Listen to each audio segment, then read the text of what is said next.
Denver 7 On Demand is brought to you by Ferguson and BAC Appliance Center, the best in bath, kitchen, and lighting for your home. Well, hello there. I'm Shannon Ogden with the latest from Denver 7. I-70 West, Glenwood Canyon still closed following an early morning rock slide. And one lane could be open by late Tuesday night, but there's really no telling how much damage this caused and what the long-term impact will be. Denver 7's Russell Haythorne got an exclusive interview with a family whose 78-year-old father was there when the slide happened.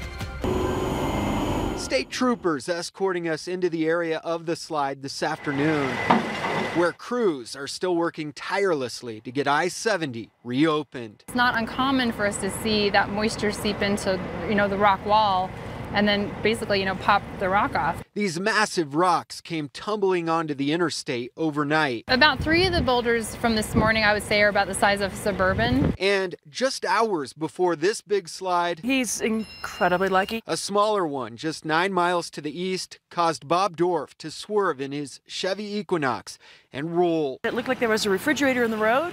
He swerved, but not quite enough. His daughter, Heather Rawlings, sending us these photos, thankful her 78-year-old dad made it out alive. Thankfully, the momentum was just right, and he flipped the car instead of going over the guardrail.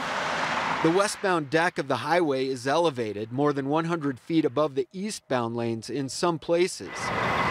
This afternoon, CDOT bringing in this crane to hoist workers up in a bucket who will then scale and pry loose rocks off the canyon face. The big thing is making sure the slope is stable above us, and that's what this operation is here today. A situation that isn't uncommon, a risk every driver takes entering the canyon at any given time. I think Colorado inherently has that level of risk. I mean, we talk about the natural beauty of this area, but I think one of our biggest natural hazards is rockfall. And it's not unique to us. I was talking to someone about that, but we do see it.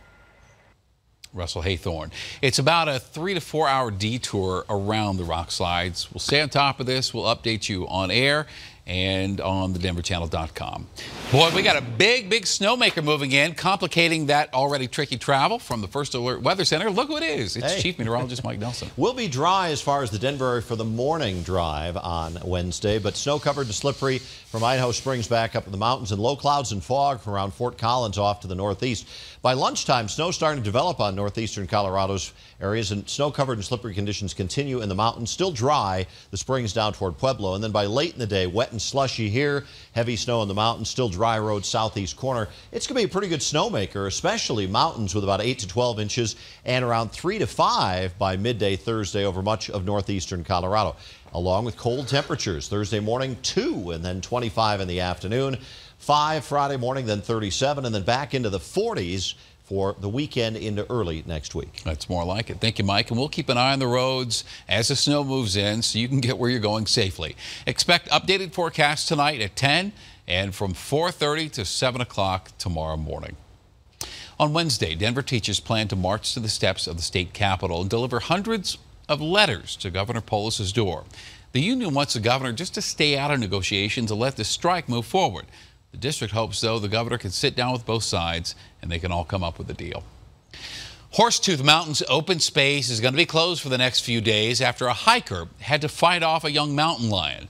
Since that attack, investigating rangers found more activity from big cats out there.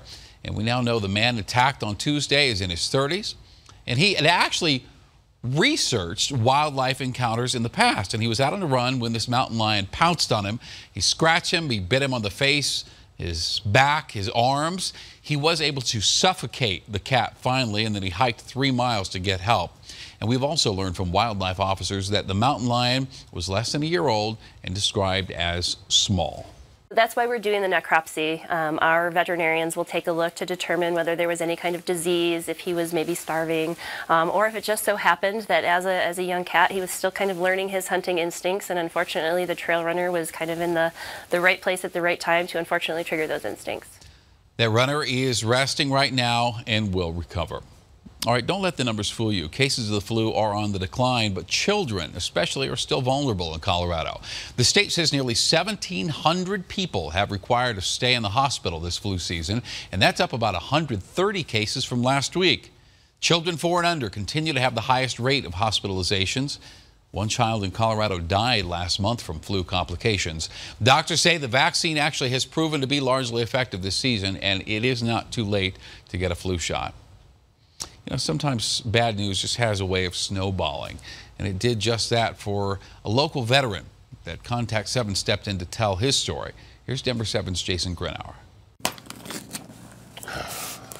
Les Thomas is moving. I've been loading up and trying to get it ready. The 63-year-old is an Air Force vet. I served at the end of the Vietnam era. And longtime high school basketball announcer, until an announcement he wasn't ready for. You have got CKD, chronic kidney disease. Stage 5.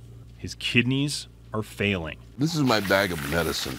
This is what I take every single day. It's an ugly, ugly disease, and I don't wish it on anyone at all. Last month, he collapsed at the Aurora VA hospital. While he was there receiving treatment for 2 weeks, this showed up at his door, a notice to vacate over unpaid rent. They evicted you because you were in the hospital? Yeah.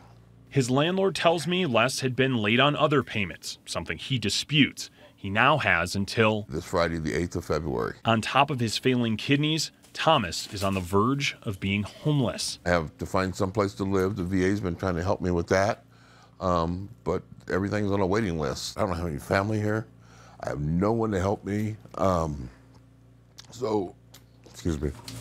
So Les Thomas is packing up, a veteran on oxygen with an incurable disease, nowhere to live, and nowhere to go. I'm just hoping for a miracle, basically, you know, that somebody will have enough heart in them to say, hey, let's help this guy out. You know, he's a veteran. You know, he's done his part for us. I'm not asking for a handout. I'm just looking for a hand up. That's all I'm asking for. Now, if you'd like to help, you can email our Contact 7 team. The address, contact7@thedenverchannel.com. Also, in our story online right now, you can find this information on thedenverchannel.com. This has been your Denver 7 On Demand Update. Thank you for checking in. Check back later. We'll have another one for you this evening. And download the Denver 7 app for breaking news and alerts. I'm Shannon Ogden.